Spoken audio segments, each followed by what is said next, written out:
بچه ما بچه پهلوان بود، بچه مشقی بود.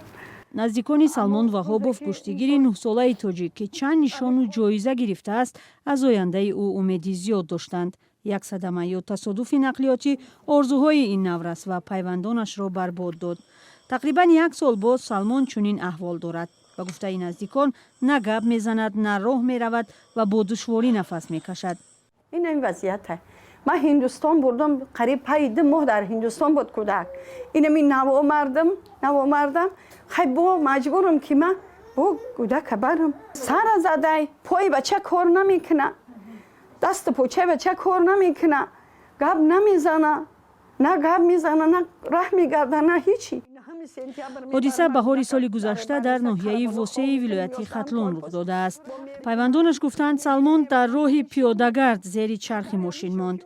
بنا به خلاصه تفتیشات راننده 23 ساله سزاوار محمودوف از عهده اداره ماشین برآمده نورس را پخش کرد و به جای کمک به او از جای حادثه فرار نمود.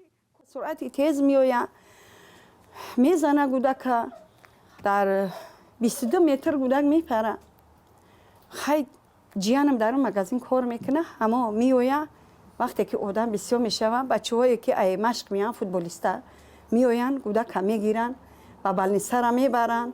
نمره ماشینی همون شوفر میپره میاد در بری همون کودک میزنه شوفر نمرش. ایروی نمره ماشین مثال ایروی آدرس نام فامیل می شوفر خیلی بچه را میآورد.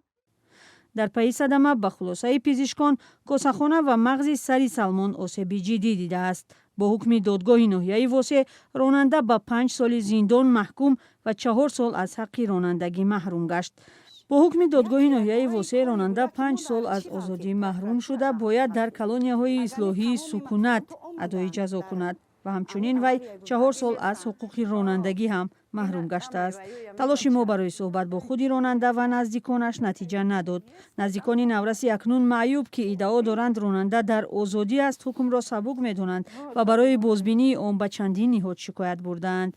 آنها میگویند از راننده برای معالجه کودک کمک کافی نگرفتند و کسی هم در این 1 سال به داد آنها نرسیده است. پروکراتورای ولایت ختلون ده مراجعت کردگیم، پروکراتورای گنرالی جمهوری تاجیکستان ده مراجعت کردگیم. بنا به آمار رسمی در 2 سال اخیر در تصادف یا صدمه های نقلیاتی در راههای تاجیکستان مثل سلمان 3000 نفر مجروح شده، بیش از 1000 کس جان باختند. وزارت کارهای داخلی هم روز 25 مارس خبر داده است که در 3 روز اخیر 4 کس بر اثر صدمه فوتیده است. وزیر کارهای داخلی تاجیکستان در نشست مطبوعاتی ماه فوریه یک سبب را در رعایت نشدن معیار و قاعده های حرکت در راه از سوی راننده ها دانست. تحلیل نشون می‌دهد که سبب‌های رخ دادن صدمه‌های نقلیات این رعایت نکردن معیارهای موجود از جانب رانندگان وسیله‌های نقلیات و قسماً از جانب دیگر اشتراکچیان حرکتی را مخصوصاً پیاده‌گردان می‌باشد. برای پیشگیری نمودن این حالت‌ها به دست آمدن دانشجویان و автомاشین‌های شخصی منتظم چهارراه مقصدها تشکیل و گذرانده شدند. هنگام گذراندن چنین چهارراه‌ها 13 دلیل با автомاشین‌های شخصی به دست آمدن دانشجویان و 52 دلیل اداره نقلیات از جانب نابالغان به خیر گرفته شده است.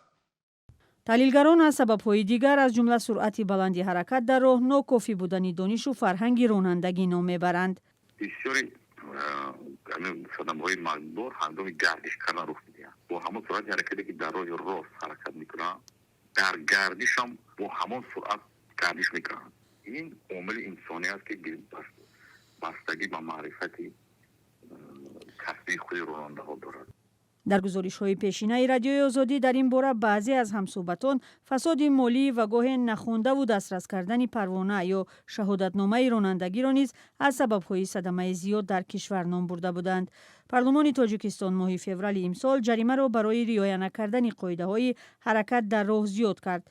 اما تا کجا این اقدام می‌تواند پیش راهی مرگ و میر و مجروح شوی آدمان در راه‌ها را بگیرد معلوم نیست. خانواده‌های مثل این قهرمانی گزارش ما میگویند اکثرا آنها در چنین حالت‌ها با مشکل خود تنها و رو به رحم خدا میمانند.